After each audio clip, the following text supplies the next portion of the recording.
Bienvenidos amigos de Perú 21. En esta oportunidad tenemos en nuestros estudios al Teniente General Óscar Arriola, con quien vamos a hablar, entre otros temas, por supuesto, lo que está ocurriendo en la frontera Perú-Ecuador. General, ¿cómo está? Felicitaciones por el ascenso. Muchas gracias, Óscar. Un feliz 2024, ahí estamos como siempre. Precisamente este año, claro, usted asciende a Teniente General. Un poco para que la gente sepa, ¿qué le faculta a usted el grado de Teniente General? ¿Para qué lo deja facultado? ¿Qué funciones podría cumplir dentro de la policía? Bueno, el grado de Teniente General dentro de la estructura de las jerarquías es el grado más alto, aunque el de general ya es un nivel muy expectante, donde los oficiales siempre tienen como objetivo o proyecto de vida llegar para comandar unidades y para mostrarse conforme a todo el legado de los grandes policías del ayer, como reza nuestro himno. Ser teniente general implica ocupar los cargos dentro de los 7 cargos de la policía que son para tenientes generales. Es por eso que en mí ha habido un ascenso, pero el cargo sigue siendo el mismo porque en mi condición de general el año pasado ocupaba el cargo de director nacional de investigación criminal, que en estricto corresponde a un teniente general, cosa que en esta oportunidad la institución solamente ha convalidado, si es el término para... Claro que sí. Y en el cargo ya que usted ocupa desde el año pasado, la Dirección Nacional de Investigación Criminal, sí, ¿cuál ha sido el balance que usted ha hecho este 2023 respecto precisamente a enfrentar al crimen organizado en el Perú? Y el balance, desde nuestro punto de vista, es positivo. Las cifras nos dan esa razón, aun cuando la realidad ha aumentado un par de puntos de la victimización, que es una de las miradas o medidas sobre las cuales el INEI tiene las cifras que están ahí y son inalterables. Pero la Dirección Nacional de Investigación Criminal en cifras, por citar la Dirección Antidrogas, que ha superado los 102 toneladas, con la cual rompe todos los récords en comiso de drogas a lo largo de la historia. La Dirección contra el Terrorismo, que estuvo a cargo del coronel Max Sanguaman, en su último tramo, rompe también los récords porque se capturan que nada menos 6 integrantes del militarizado Partido Comunista del Perú, de Sendero Luminoso, que está en el Brain, y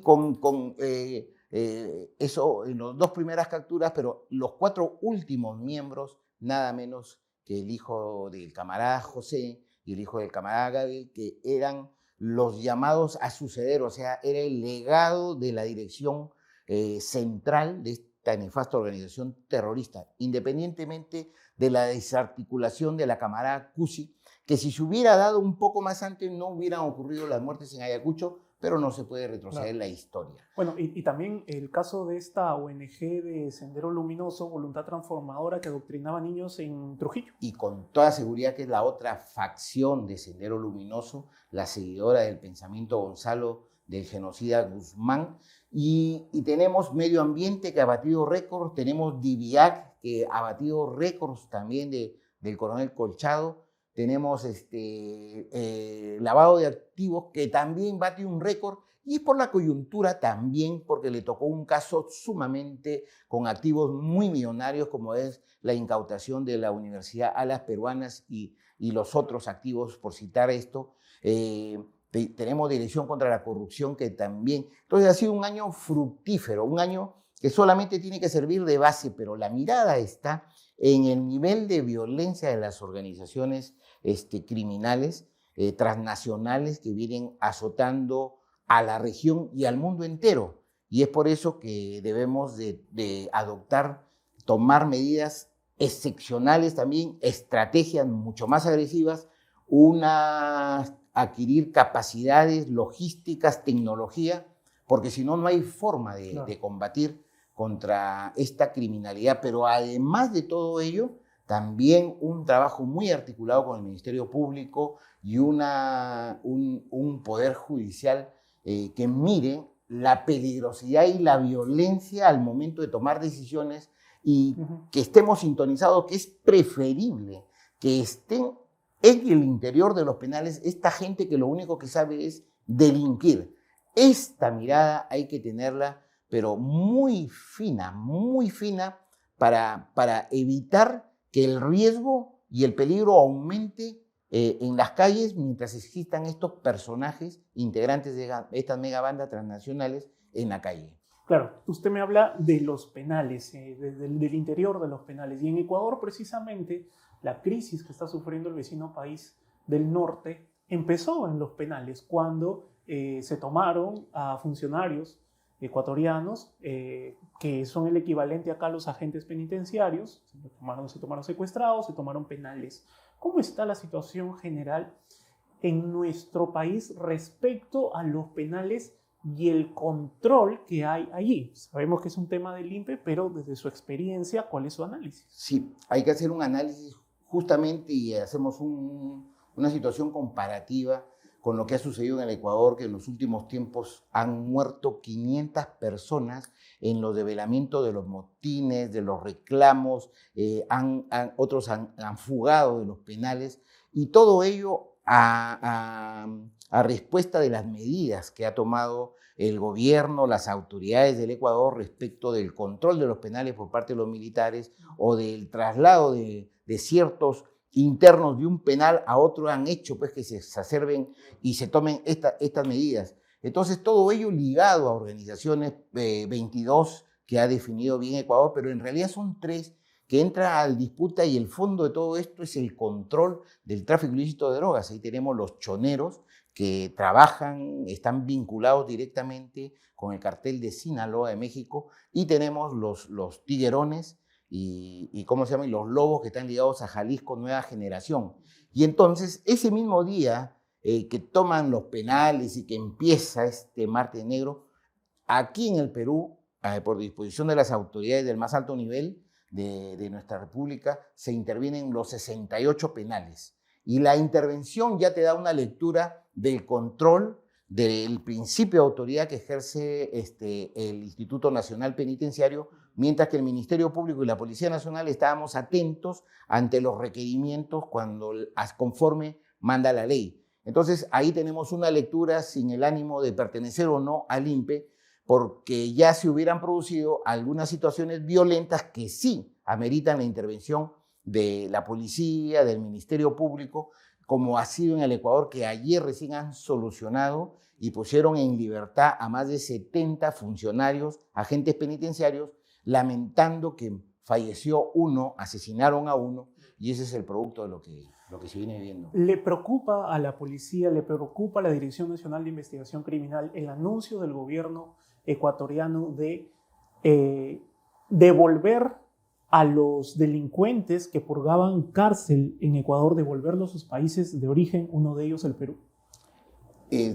Todo lo que se mueva alrededor de la ciudadanía peruana respecto de la criminalidad organizada o no, la delincuencia común, y que traiga peligro o se ponga en riesgo a los ciudadanos, por supuesto que nos preocupa. Ahí había que hacer un análisis de en qué condiciones, y para esto ya está la Cancillería, el Ministerio de Justicia, el Ejecutivo, el Ministerio de Interior también, para ver qué cosas, a través de qué modalidades es que trasladarían a estos internos, si es para que terminen de cumplir una condena acá o cuál es su estatus, para nosotros poder adoptar las medidas que minimicen el riesgo que implicaría si estas personas llegan acá al país.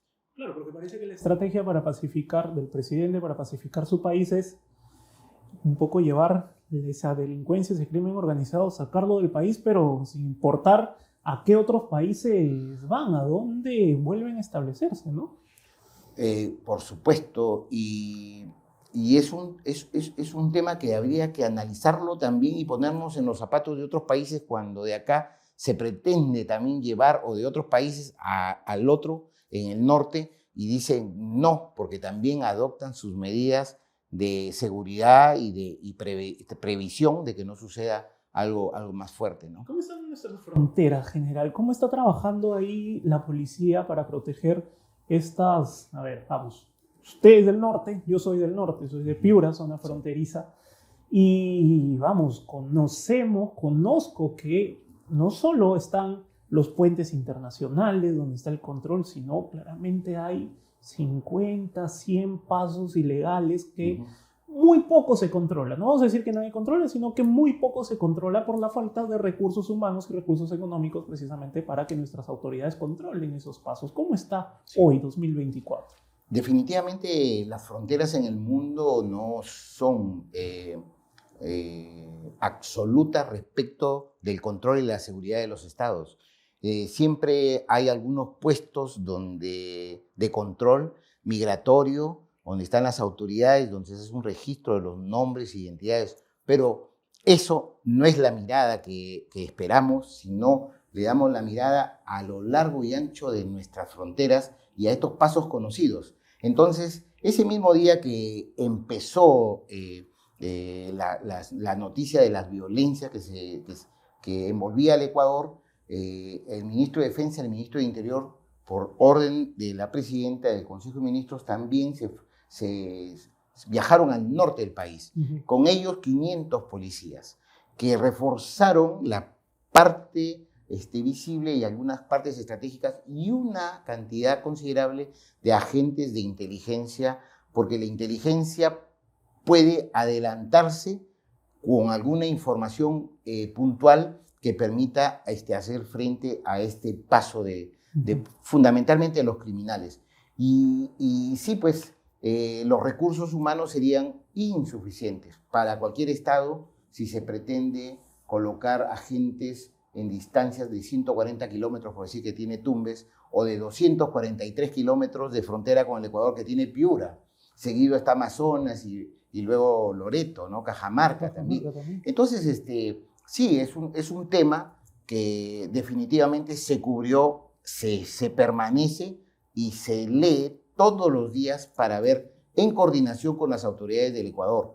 Hubo una reunión el día viernes en la que acá condujo el general de policía Jorge Angulo Tejada, estuvo el teniente general Víctor Sanabria y en mi condición de director nacional de investigación criminal, los tres con la Ameripol, con todas las policías de la región, haciendo un análisis exhaustivo y estrategias que se mantienen en reserva, pero lo que sí se puede decir es la predisposición de todas las policías de ayudar y coadyuvar a la República Hermana del Ecuador en todas las asistencias técnicas, humanas, tecnológicas o de estrecha coordinación para atacar el problema. Ya que nos habla de esta reunión, que me imagino, claro, tiene su carácter de reservado, pero ¿cuál fue la conclusión, si se puede decir una conclusión pública, para que los ciudadanos sudamericanos, ¿no?, sepamos a la conclusión a la que llegaron las policías de la región sobre el caso Ecuador? La lucha frontal y sin fronteras contra la criminalidad organizada. Venga de donde venga. Caiga sobre quien caiga, si es que hay responsabilidades, habría que cerrar todas estas brechas para poder devolver la tranquilidad a los pueblos que tanto necesitan. Y desde Ecuador se ha conocido que mucho de las municiones, las granadas, tienen origen o tienen su fabricación en el Perú. Algunos explosivos más o menos artesanales fabricados en el Perú para la minería ilegal, y también se habla de municiones y tráfico de municiones, ¿verdad?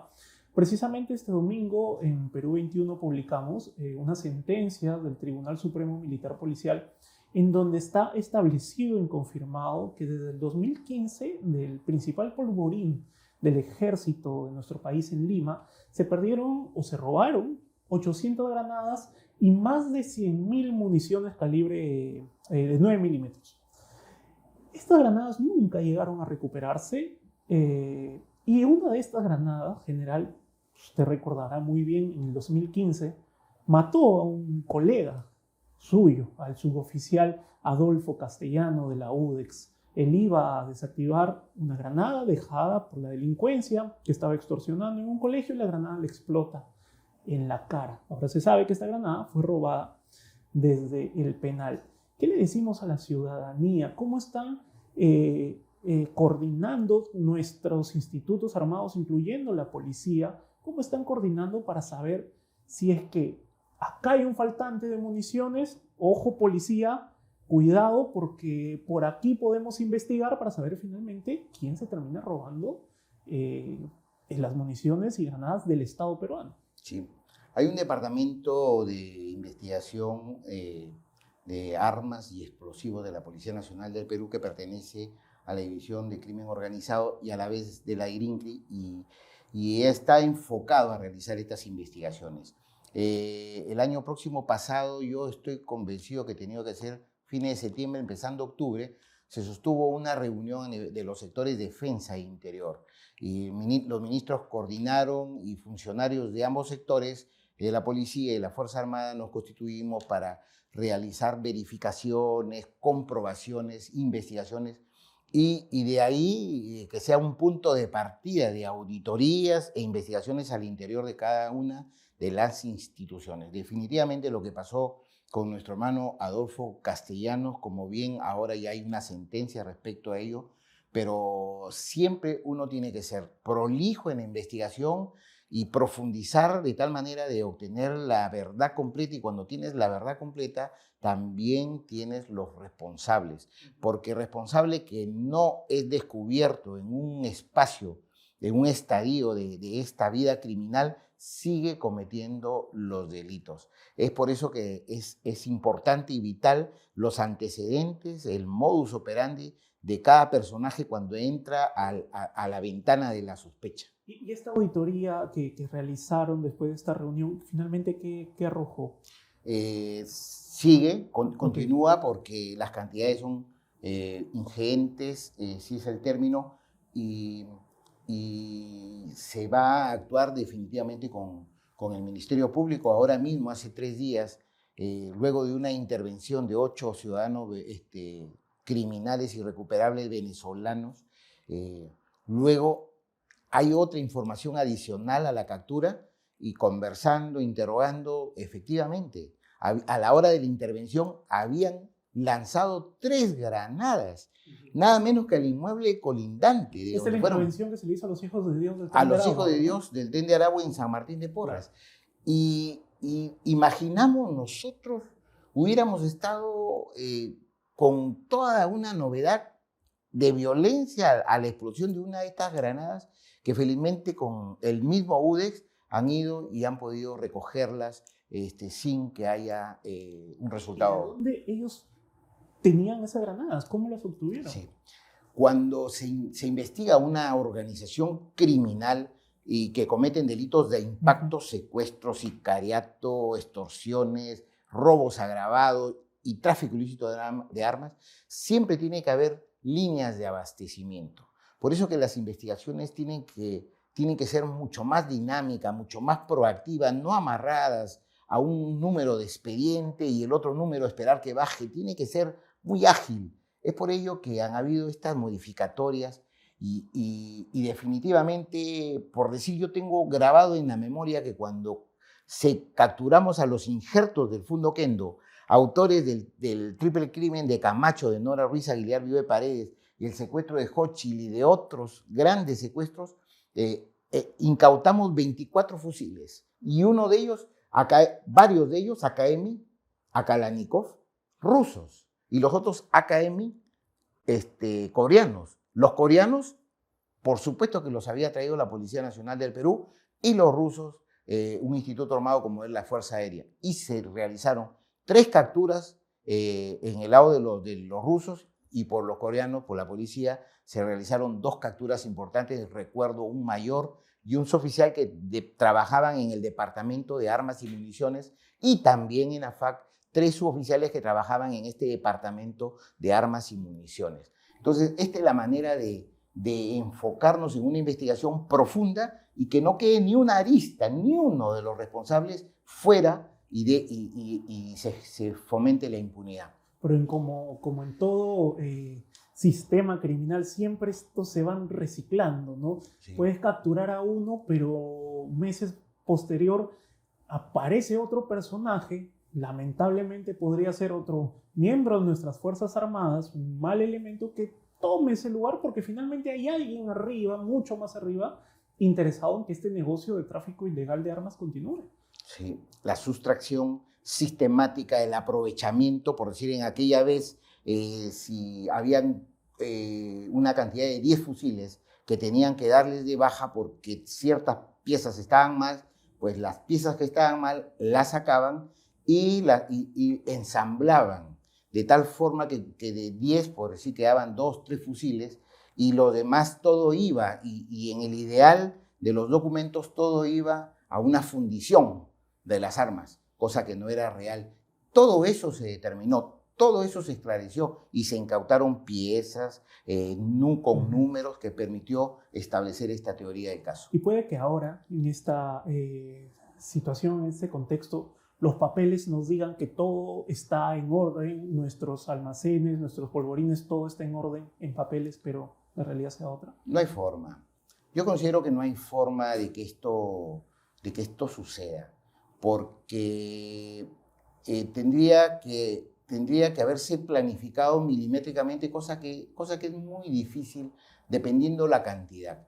Por decir, si hay alguien que sustrae alguna cantidad sistemática y luego a estas alturas de una auditoría quiere corregir o arreglar el panorama, ¿cierto? Con prácticas de tiro, enfrentamientos armados y todo, eso no resiste una mínima verificación porque inmediatamente saltaría de que hay cantidades que no guardan relación con los eventos y habían pocas personas, quizás ni uno, que pueda afirmar, si no solamente estaría escrito en el papel. ¿Y qué debería pasar si es con estos personajes, con estos malos elementos de los institutos armados y de la policía, quién sabe, que están cometiendo estos crímenes? Porque finalmente estos son crímenes, porque serían armas y municiones y granadas que terminan en manos de la delincuencia. ¿Qué debería pasar si se identifica a personas de nuestras Fuerzas Armadas haciendo estos malos actos? La ley es clarísima. Las organizaciones criminales, así como tienen más de 3 personas y tienen un rol criminal, entonces los roles criminales calzan con el abastecimiento de armas, explosivos y municiones, mientras que también hay el tráfico ilícito, ilegal de armas, así que sobran situaciones, además con las agravantes de pertenecer. Acá hay una cosa que hay que dejar bien en claro. Ahí está el bien y el mal, y dentro del derecho y la justicia se llama el responsable de un acto criminal o de un delito. Y ahí hay una línea clarísima. El elemento que tiene la función de combatir, y si cruza la línea, entonces ya deja de ser un miembro de la policía o de las Fuerzas Armadas para convertirse en parte de la organización criminal, y a esa persona hay que capturarla y hay que colocarla en el lugar donde corresponde, que es una cárcel. Quiero cambiarle un poco de tema porque, ya que me habla del bien y el mal, me recuerda al señor Vladimir Cerrón, dueño de Perú Libre, y su situación, ¿no? Él está prófugo de la justicia porque tiene una condena en segunda instancia, está ya hace un poco más de 100 días prófugo, y claro, el Estado peruano, en sus distintos representantes, desde el ministro del Interior, el Premier, el mismo director general de la policía, han dicho: lo vamos a capturar pronto, ya estamos cerca, ya está georreferenciado, pero hasta ahora el señor Cerrón no cae, sigue escribiendo en sus redes sociales.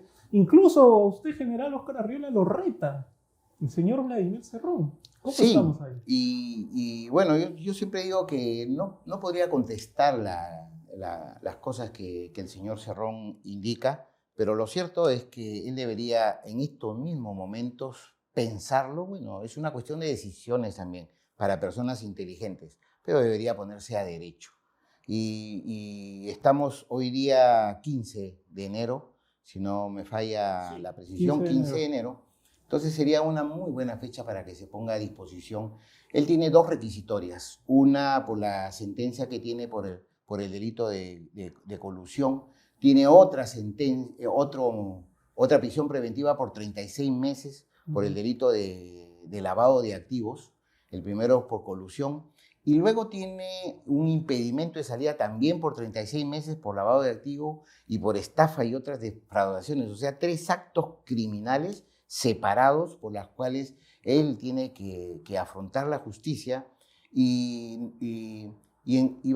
nuevamente, cuando digo va a ser capturado, no es que uno incumpla esto, sino que cuando digo va a ser capturado, sí, pero la fecha es la situación en que uno no se puede pues, predecir, porque así como esta intervención que ha habido de los call centers, hasta en 3 lugares, hemos esperado que cometan un error tecnológico también, porque estaba muy, muy potente su tecnología. Y nos hemos demorado 6 meses. Bueno, el señor Cerrón tiene 3 meses, no con esto te digo que vamos a esperar 6 meses más, 3 meses más, porque se han intervenido 2 inmuebles y pueden intervenirse muy pronto otros inmuebles y podría caer el señor Cerrón. Lo que pasa es que cometieron un error tecnológico y ahí con esa solvencia y seguridad de la tecnología que ayuda también al mal y al bien, sí pues aprovechan estas situaciones y lanzan los Twitter y estas situaciones. ¿Y hay un brazo protector? ¿Han identificado el brazo protector? Porque una persona por sí solo no puede estar prófugo de la justicia si es que, creo yo, no recibe protección de algún lado. Definitivamente, por decirlo menos, habría alguien que podría estar asistiéndolo en situaciones que le permitan sobrevivir. Siempre analizamos los escenarios, ¿no? Una persona con una gran cantidad de dinero también va a tener que dar la cara y se pone en riesgo, ¿cierto? Y de los aspectos tecnológicos, de las desviaciones, del VPN y etcétera, que pueda estar utilizando, sí pues, es lo que toca, pero eso llega un momento que tiene un gran desgaste.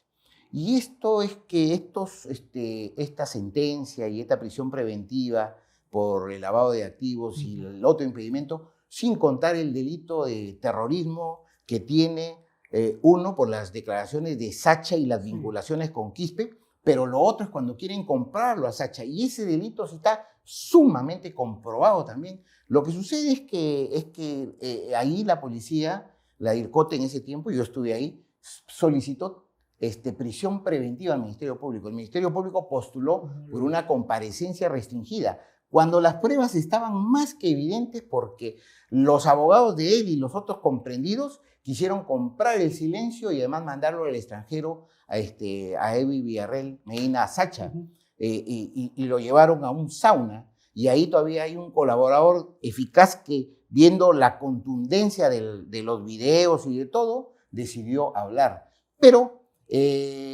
lamentablemente, digo lamentablemente porque la historia hubiera sido otra y esto hubiera fuera de circulación, el señor donde debe estar, pues no con tantos crímenes y delitos que ha cometido. Claro. Ya que me mencionó el tema de la Fiscalía, ¿cómo están ahorita trabajando con el Ministerio Público después de estas modificaciones que hizo el Ejecutivo a algunos aspectos de la investigación policial? ¿El Ministerio Público está acatando, está dejando que la policía en primera instancia haga sus diligencias como se estableció? La policía viene haciendo las diligencias, cumple con esta norma. Sí hay un espacio para poder conversar. La misma norma ha dado en el 1605 60 días para que se pueda la Policía Nacional y el Ministerio Público completar o ¿cómo se llama? Emitir directivas, protocolos, actas, formatos o cualquier documento de acción para dinamizar esta norma, así como el 1607 también sobre el crimen organizado, en la cual le dice al Ministerio Público que también tiene que regular ciertas situaciones. Mientras tanto, con la policía de crimen organizado que despacha el doctor Chávez Cotrina, por decir, poco o nada de problemas se tiene, solamente algunas cuando le enviamos la policía los documentos requiriendo medidas limitativas de derechos, detenciones preliminares, allanamientos con descerraje y muchas veces con este prurito de la independencia y la autonomía, pues lo pueden tener una semana, 2 semanas, un mes, 2 meses. Y cuando uno pide detenciones preliminares es justamente para que no se fuguen los criminales. Imagínense que quiebran el espíritu de la ley. Por eso que nuevamente tiene que ser revisadas estas normas para que le den agilidad, pues no es posible. Entonces, habría que darle al fiscal pues 72 horas para que resuelva. Y si la respuesta es no, pues tendrá su responsabilidad, es su conciencia. Claro que sí. General, ya para terminar, no quiero que se me vaya un tema. Publicamos en Perú 21 también un video del abogado de Pedro Castillo, el señor Wilfredo Robles, quien en Barrio Chino, esta zona muy conflictiva en la Panamericana Sur, en Ica, este abogado se dirigía a los niños en una chocolatada prácticamente con un lenguaje político violento, a niños de 7, 8 años, a quienes a cambio de un regalo los hacían ir a una plataforma deportiva.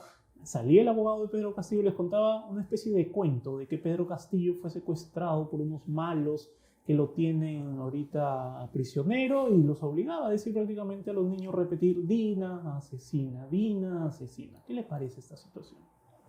Me parece sumamente grave.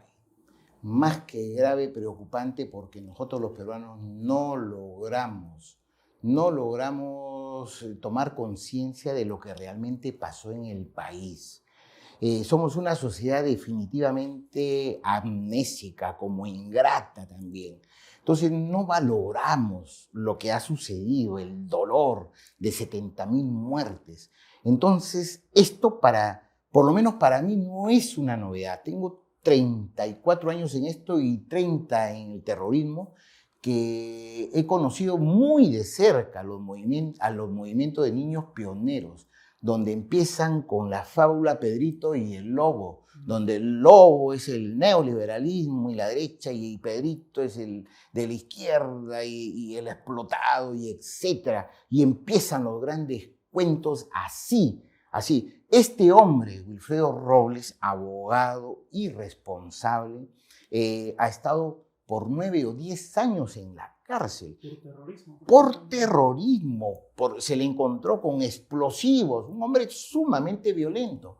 Pero sí, pues es que esta es nuestra justicia. Finalmente han salido con mecanismos. Hay otros que han purgado condena y los han indultado. Y yo puedo retar a cualquiera de ellos, si es que en realidad fueron bien absueltos o fueron inocentes, inclusive las absoluciones o los indultos del padre Lancier o de la comisión. Yo los reto porque lo he vivido, porque nadie con 2 dedos de razón y además teniendo la vocación de servir a la justicia puede ni siquiera detener a un inocente y decir que es terrorista. Eso no existe.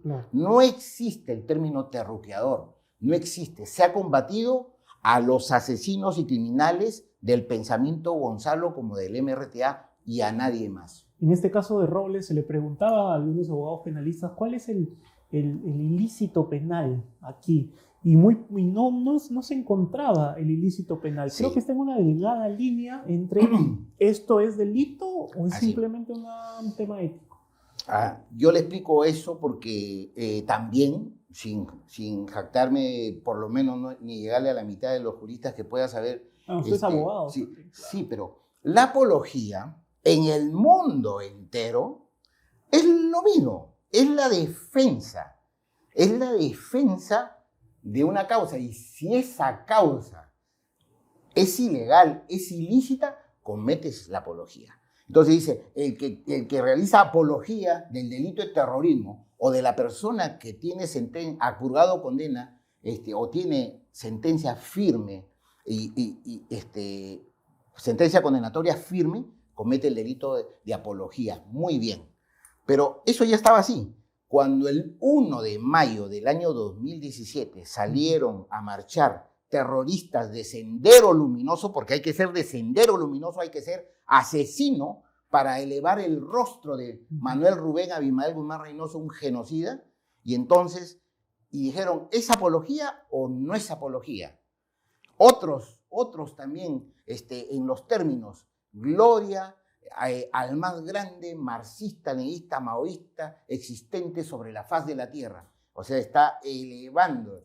Entonces, ahí el Congreso modificó y adicionó al 316A la apología al terrorismo. Y entonces ya le puso, discúlpame, pero para brutos, porque en el Perú hay que legislar así, para brutos. Entonces, el que enaltece, el que justifica o exalta al delito de terrorismo o a la persona que ha cometido pena, a través de, y sacó libros, imágenes, textos,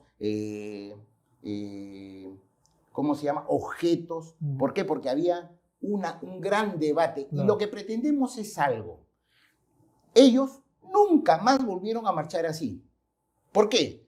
Porque toda la vida han estado estudiando la legislación y se han mantenido acá. Y esto es lo que aprovechan. Entonces, él ha exaltado la figura de un terrorista, la enaltecido, ha justificado. Ahí viene el tema, la pregunta. Entonces, de alguien que ha cumplido condena, ahí viene otra pregunta, porque el decir libertad a Pedro Castillo no es, igual como decían libertad a Guzmán, no, es una petición. Muy bien, pero ¿ha justificado algo?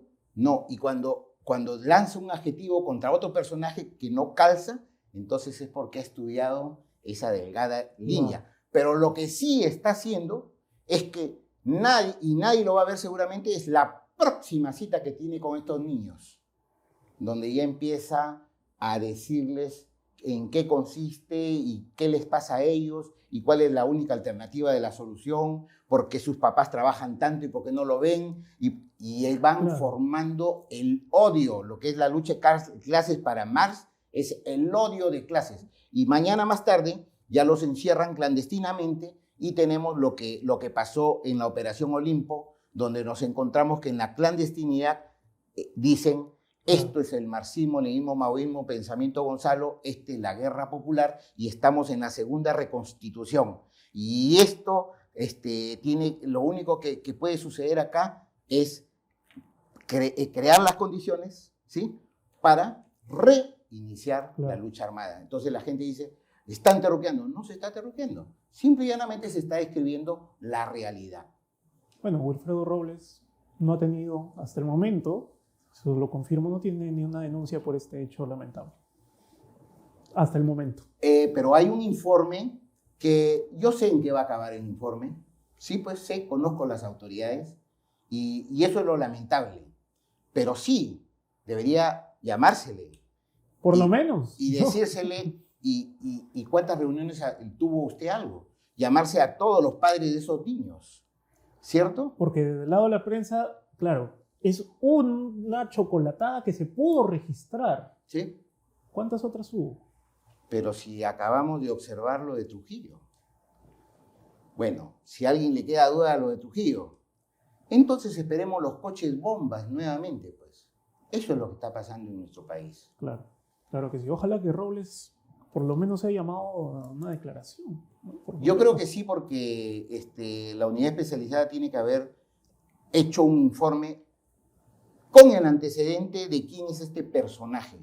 Entonces, a sabiendas de quién es este personaje, entonces la orientación y el desarrollo doctrinario de un patrón de conducta al interior de una organización terrorista, sí. Entonces algunos dicen, es forzar la jugada, construir todo. Sí, pues, pero es la verdad. Es la justicia y además es la posición de un Estado que tiene que defenderse de los que incendiaron la pradera y quisieron que esto sea una dictadura y no una democracia. Le agradezco por su tiempo, general. Muchísimas gracias por estar en Perú 21. Fue el general Óscar Arriola y, por supuesto, si usted quiere leer esta entrevista, lo puede hacer en la edición impresa de este martes 16 de Perú 21. También puede ver la entrevista en todas nuestras plataformas digitales. Mi nombre es Óscar Quispe. Nosotros nos despedimos hasta una próxima oportunidad. Permiso.